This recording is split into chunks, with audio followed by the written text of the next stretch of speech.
Hey,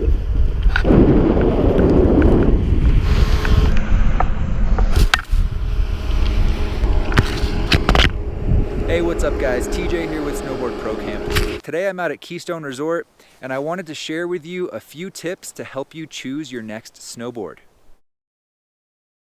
As you may know, I create snowboard review videos for Kevin's SnowboardProCamp channel, among other things. If you haven't checked any of those out yet, make sure to check out the snowboard review playlist. If you have any questions for me or if you want to reach out to me personally, the best place is going to be on Instagram @BoardArchive.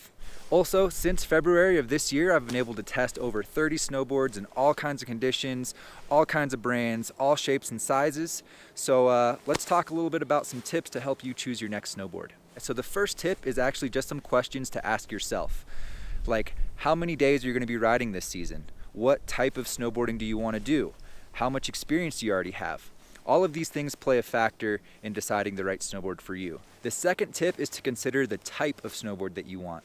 So this video is going to be geared more towards beginner to intermediate riders. So I'm going to focus on all mountain freestyle and all mountain freestyle boards. If you want to do a lot of carving, you're not really going to spend much time in the park, you'll probably do best on an all mountain snowboard. If you're interested in riding park and kind of using the whole mountain as a playground and a playful ride, you'd want to check out some freestyle boards. If you want to do a little bit of both, check out all mountain freestyle snowboards. Third tip is to consider the price of the snowboard. So if you're a beginner, you're just getting into the sport, you'll probably be okay and have a lot of fun on a more entry-level snowboard, costing between $300 to $400. It's gonna have more simple tech like an extruded base. It'll be a lot of fun, it'll get the job done, but you won't have to pay for those premium additives that you probably won't even notice anyway. If you're a more intermediate to advanced rider, you may want to consider boards in that upper range, and I'll talk about that a little bit later in the video for you guys. Fourth tip is to make sure you choose the right size snowboard. So if you're a pretty average weight for your height, a general rule is you want the snowboard to kind of fall between this range here, kind of between your chin and your nose. But the main factor that goes into selecting the size is your weight. All snowboard retailers have a weight range for their boards, so just make sure you fall within that weight range and you know that that snowboard is going to be able to handle your riding on it. The fifth tip is to consider the width of the snowboard. Most snowboards come in a standard width and a wide or mid-wide. Generally speaking, if you wear a boot size between a 7 and a 10.5, you can fit on a regular width snowboard. Once you get to boots about 11 to 13 and up, you're going to want to get on a mid-wide or a wide snowboard. It's going to help prevent heel drag and toe drag and just make your experience a lot more fun on the board. The sixth tip is to consider the camber profile on the snowboard. So snowboards come with various camber profiles. There's about 4 main categories of camber profiles. So a regular camber snowboard's the traditional type, kind of looks like a frowny face, keeps your edge in contact with the snow at all time, tends to be more aggressive, more poppy, more precise control.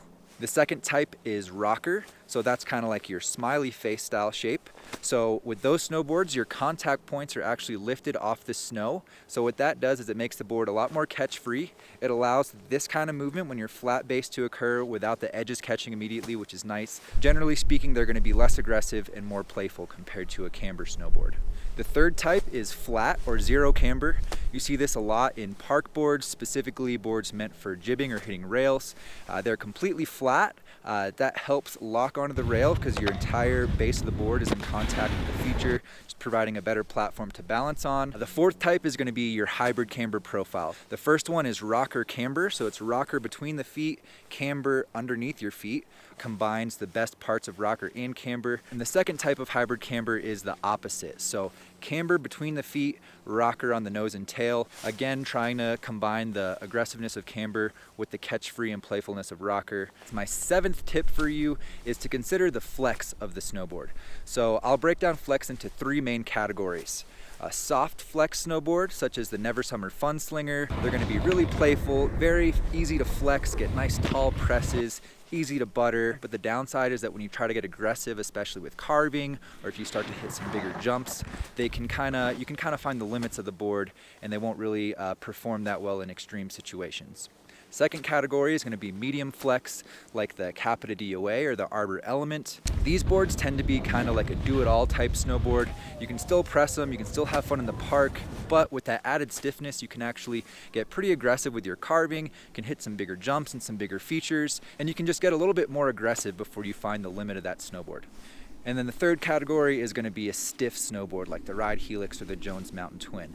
These snowboards tend to be built for a specific purpose. The Jones Mountain Twin, for example, is a really stiff, aggressive, kind of powder all-mountain carving board. As a general rule, as you go up in stiffness, the board is going to get more responsive. It's going to be stiffer long ways, but it's also going to be stiffer torsionally, so if you try to twist the snowboard. Torsional stiffness is specifically going to make the board a lot more responsive, allowing you to initiate turns more quickly and have more precise control over the snowboard. My eighth tip is to consider premium additives. If you're an intermediate rider or an advanced rider, or even a beginner rider that thinks you're going to be spending a ton of time on the mountain and progressing really quickly, you may want to consider a higher end board with some premium additives. Now, what I mean by premium additives is things like an asymmetrical side cut, additional contact points in the side cut, and carbon fiber used in the construction of the snowboard.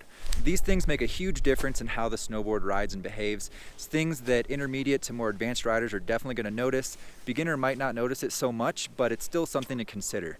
All right, guys, I hope that these tips help you choose your next snowboard. If you guys have any other tips that I left out or any information that you think people would find useful, leave it down in the comments below. All right, guys, have fun out there, and I'll see you in the next video.